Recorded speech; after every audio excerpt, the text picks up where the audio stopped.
হলো 25শে ডিসেম্বর আর এখন বাজে হলো সন্ধ্যে 5:30 কি 6টা মতন বাজবে, এক্স্যাক্টলি টাইমটা আমার মনে নেই। আর আজকে এখন যাচ্ছি আমরা ব্যান্ডেল চার্চের সামনে একটা হোটেল ছিল, সেই হোটেলের আজকে জন্মদিন। তার জন্য দেখেছো কি সুন্দর প্রোগ্রাম হচ্ছে, আদিবাসী নৃত্য।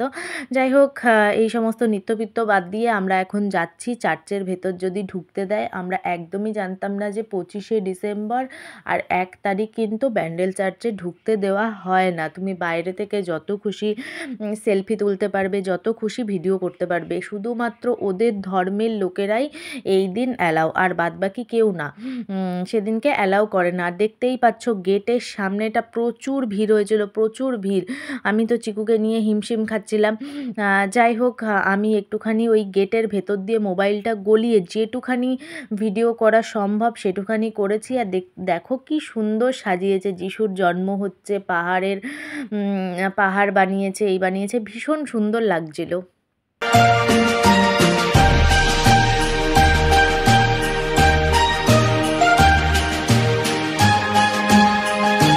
ব্যান্ডেলে এসে তো চার্চ আমরা দেখতে পারলাম না, ভেতরে একদমই ঢুকতে দিল না, বাইরেটাই সব লোক দাঁড়িয়ে রয়েছে।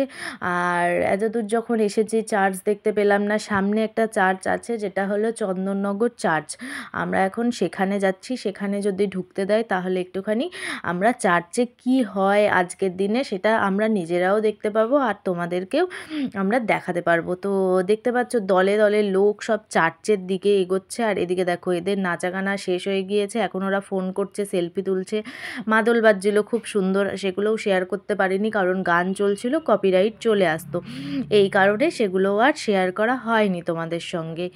আর এই দেখো বড়দিনের ব্লগ করব আর সান্তা ক্লজ দেখাবো না সেটা তো হয় না।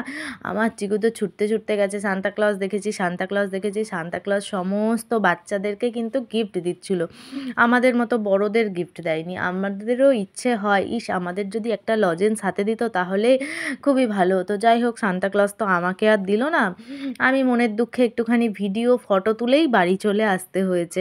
চলো এবার দেখাই যে এই চার্চের ভেতরটা বা বাইরেটা কতটা ভিড় হয়েছে। এখানে দেখেও বুঝতে পারছো বিশাল ভিড় হয়েছে, বিশাল ভিড় হয়েছে। এটা হলো চন্দননগর চার্চ আর এখানে লেখা দেখো আই লাভ চন্দননগর। আগে কিন্তু এই পুরোটা সমেত তোলার ট্রেন্ড ছিল, এখন শুধু যে যার নামের প্রথম অক্ষরটা দিয়ে তোলার ট্রেন্ডটাই হয়েছে। আর চিকুও সেটা করেছে, ডিএ বসে থাকলেও এতে কিন্তু গিয়ে ছবি তুলেছে, যেহেতু ওর নাম অরিঞ্জয়। সিতেও একটা তুলতে পারতো, তাহলে একদম চিকু হয়ে যেত। যাই হোক, পরের বারে করবে। বিশাল ভিড়, সামনে একটা মেয়ে ব্লগ করতে করতে যাচ্ছিলো আর আমি বলছি আচ্ছা তুমি ব্লগ করছো আর আমি মিনি ব্লগ করছি। তো এই চার্চটাও ভীষণ সুন্দরভাবে সাজিয়েছে। আমি কোনোদিনও এর আগে এই চার্চে আসিনি, চার্চে অন্যতে গিয়েছিলাম, আগের বারে কলকাতাতেও গিয়েছিলাম। তো কলকাতাতে 25শে ডিসেম্বর যাইনি, অন্য দিন গিয়েছিলাম, যেদিন বিড়লা দেখলাম সেই দিন। আর দেখো কি সুন্দরভাবে আলো দিয়ে সাজিয়েছে, প্রচুর লোক রয়েছে, প্রচুর ভিড় হয়েছে, ভেতরটাও খুব সুন্দরভাবে সাজিয়েছে, সেটাও দেখাবো তোমাদের। এখন আমরা চার্চে প্রবেশ করে গিয়েছি। পাশের যে সমস্ত বাগান রয়েছে সেই বাগানগুলোতে ছোট ছোট টুনি লাইট দিয়ে ভীষণ সুন্দরভাবে সাজিয়েছে। আর এত সুন্দর ফুল ফুটে রয়েছে কি বলবো, না দেখলে বিশ্বাস করবে না যে এত আলো, এত ফুল আর এত সুন্দর গাছগুলোকে সাজানো। খুব ভালো লাগছিলো। খুব ভিড়ে একটু কষ্ট হয়েছে মা ছেলে দুজনকারই, কিন্তু তারপরে যে জিনিসগুলো দেখবো সেটাতে কিন্তু একদম মন শান্তি হয়ে গেছে। আর বিভিন্ন সময় চার্চের কালার বিভিন্ন রকমের হচ্ছে, কোনো সময় সবুজ হচ্ছে, কোনো সময় গোলাপি হচ্ছে, কোনো সময় সাদা হচ্ছে, মানে একদম চন্দননগরের লাইটিং বলে কথা। চার্চের লাইটিংগুলো কিন্তু আমার খুব ভালো লেগেছে। তোমাদের কেমন লেগেছে অবশ্যই আমাকে কমেন্ট বক্সে জানাবে। এখন হলো ভিড় ঠেলাগুতো করে আমরা চার্চের দিকে এগোচ্ছি। আর এগোতে এগোতে একদমই সামনে দেখলাম দেখো গাছটাকে কি সুন্দরভাবে সাজিয়েছে, মনে হচ্ছে বরফ পড়েছে। ওগুলো কিন্তু আলো দিয়েছে বলে এরকম বরফ পড়েছে ফিল হচ্ছে। আর একটা জায়গায় এখানে যিশুর জন্ম হচ্ছে সেইটা দেখাচ্ছে। বেশিক্ষণ ধরে ভিডিও বা ফটো বেশিক্ষণ দাঁড়াতেই দিচ্ছিল না। এই যে এই মহিলা রয়েছে তাড়াতাড়ি যাও বলে মাথা খারাপ করে দিচ্ছিল। এখানে যে 2 মিনিট দাঁড়িয়ে দেখাবো, দেখো এখানে কি সুন্দর যিশুর যে জন্ম হচ্ছে সেই জিনিসটাকে দেখাচ্ছে। একদমই দাঁড়াতে দেয়নি, যেটুখানি ভিডিও করতে হয় সেইটুখানি সময়, যেতে যেতে যেটুখানি তোলা যায় সেইটুখানি সময় দেখিয়েছে। তো এটা হলো ওই চন্দননগর চার্চের বাইরেটা সুন্দরভাবে সাজিয়েছে, আর এখন ভেতরটা দেখতে পাচ্ছ কি সুন্দর ওপরে এই যে টানা টানা শিকল শিকলগুলো দিয়ে সাজিয়েছে। আর কত লোক দেখো, কত লোক! আর লিটিল শান্তা যে কটা আছে সব কটা বাবা মায়ের কোলে চড়ে চার্চের ভেতরে যাচ্ছে, কারণ তাদের যদি নিচে নামিয়ে দেয় ভিড়েতে পিষে যাবে। আমি কিন্তু প্রচুর লিটিল শান্তা দেখেছি, কিন্তু ফটো তোলবার জন্য সাহস হয়নি, কারণ অন্যের বাচ্চা কোলে করে নিয়ে যাচ্ছে। আমি যদি বলি ফটো তুলবো, যদি মুখের ওপরে না করে দেয়, এই কারণে কিন্তু আমি বলিনি।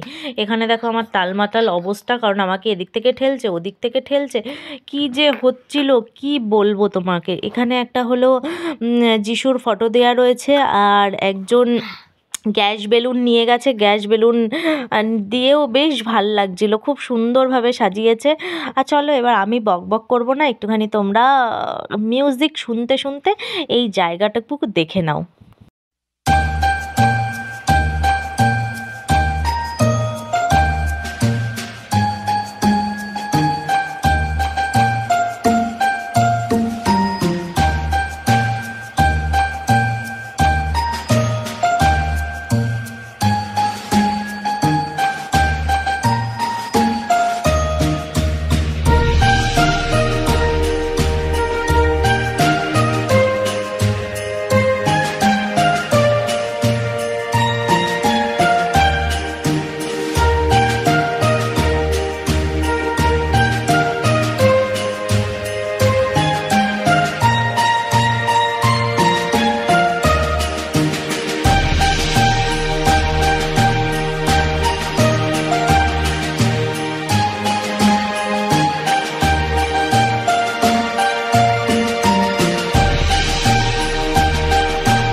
তোমাদের চার্চটা কেমন লাগলো, ভেতরের পরিবেশটা কেমন লেগেছে অবশ্যই কমেন্ট বক্সে জানাবে। আমার তো ভীষণ ভালো লেগেছে।